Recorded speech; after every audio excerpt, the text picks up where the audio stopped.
It's January 29th, I think, 2022, and we've got the truckers convoy. This is the first time I've been really proud. I've been proud of Canadian people, some Canadian people I know, but I haven't been proud of Canada for a long time, and I am today. Um, so the Liberals are saying that this could be dangerous, and they're definitely right. Um, this could go badly pretty easily, but the people that are coming, the vast majority of them are just want their democracy back. What's more of a danger, I think, is something happening as it did on January 6th in the United States, where I don't know what our security service is called, but where the security service decides to provoke violence so that they can crack down on the opposition, as happened on January 6th in the United States. And it wouldn't necessarily need to be someone directly associated with the Liberal Party. It could be someone who just wants to see it go in that direction. Any kind of crazy could create a catastrophe there.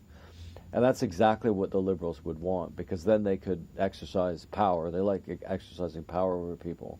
And then they could paint the opposition as being, violent and extremist and all the rest of it. This is a real turning point in Canadian history. It is absolutely essential that these guys remain nonviolent.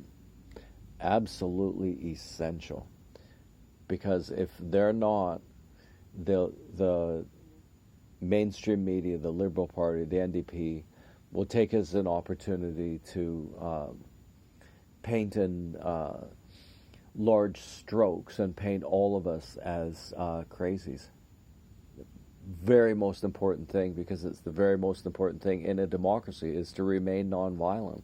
That's the purpose of democracy, to give people an opportunity to come to some sort of a compromise on difficult issues through talking. That's what it's for. Another way that you could describe democracy, it's a way of preventing individuals from being tyrannized by a ruling class or the mob. And the ruling class is usually supported by a mob. So that's what democracy is for. And this is a pivotal moment. This is absolutely a pivotal moment. What's I going to say? Okay, so on the COVID thing,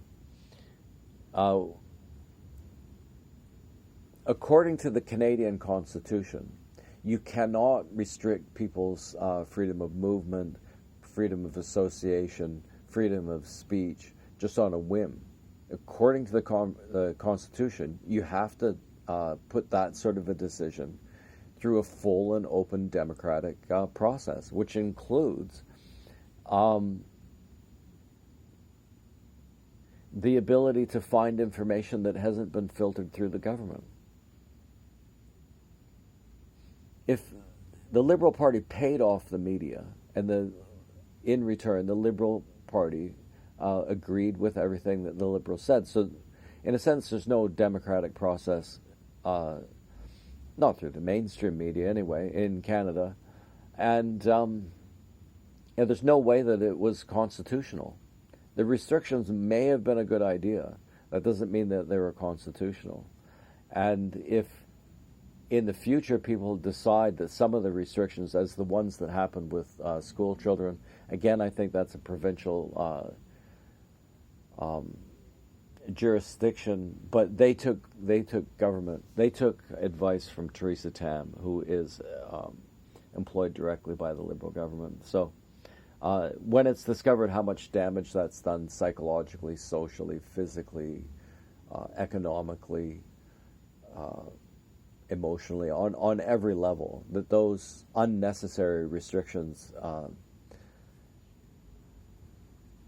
had the damage that those restrictions had on kids, it's going to be clear in 5 or 10 years, and they're going to start suing, which they have a right to do, definitely, and that they probably have a moral obligation to, because you have to hold governments to account. And if you are one of the people who's really suffered from that, or that your children did, then you're going to suffer economically as well. So you deserve compensation from the government. But the problem is that once you sue the government, then you're taking money from other taxpayers who had no interest in seeing these restrictions happen. So that, I think, could get very unpleasant. And for sure, the psychologists who are going to be talking about all the damage done, and the lawyers that are going to be talking about it, and eventually the politicians, you can be sure all of those people are sharpening their pencils now, and have been probably for a couple of years, looking forward to the day that these lawsuits start pouring in and the kids start showing up at the psychologist's office. You know that's true.